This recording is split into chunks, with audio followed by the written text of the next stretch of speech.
allergic tayo sa healing, sa peace of mind. Ano ba, te? Alam mo magpaawat? Alam mo, apaka-masokista mo eh, no? After mo lumipat ang apartment, ano, pupunta ka dito? Para masaktan.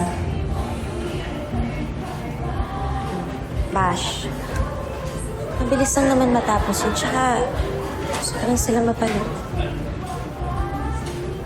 Ano, gusto mong panoorin yung mga taong tumalikod sa'yo? Yung pumutol ng pangarap mo. Tama sa isip ko, hanggang panaginip, ikaw ang everything. Hey! Oo na, ikaw ang dahilan, kaya pinig ko.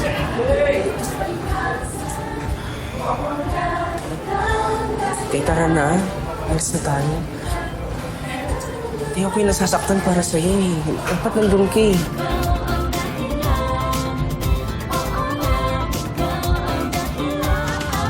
Wait lang, teka, di nagbibiro. Di na malaman ang tinis ko. Laging nakaslide sa isip ko. Di ko na alam kung tama ba ang tingin. Di ko na alam kung tama ang sabihin. Baka matawa ka na sa nalaman kung hindi may pagtingin. Galing na, no?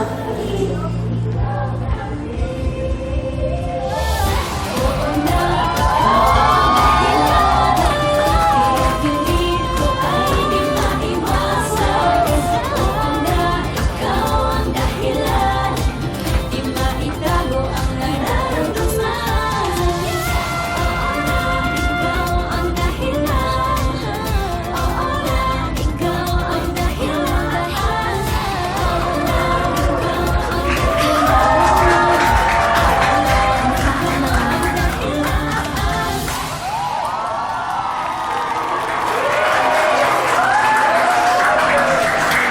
Ano na ako, Bash?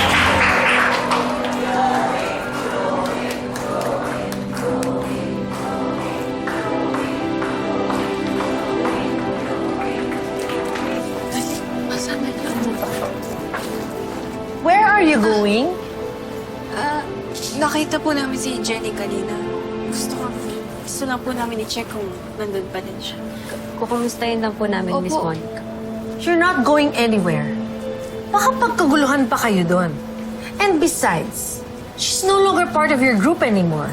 Eh, yun nga po, Miss Monica. Sureball po yun na broken-hearted yun. Opo. Enough. Hindi kayo aalis dito. May mga connections na pinuputol. Kung di na to maganda, di na to nakakabuti, cut the ties na. Gusto niya pang bumalik sa lansangan? No? Then stay here.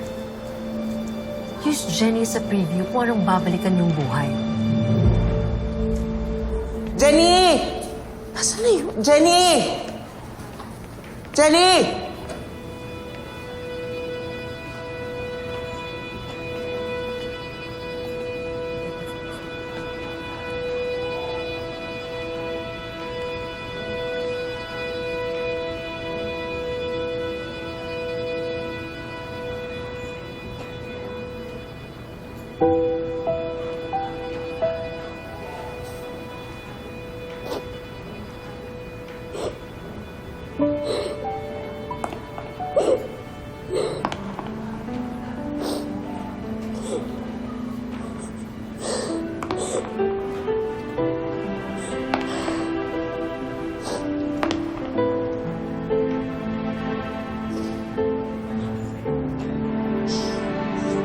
Ito ba talaga yung feeling na pinaglipasan? Yung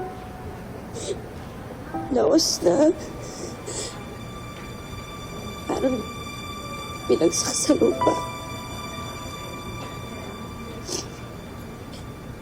Ito ba yung feeling ng mapag-iwanan? Hindi ka mapag-iiwanan kung tatayo ka at lalaban ulit, Jenny.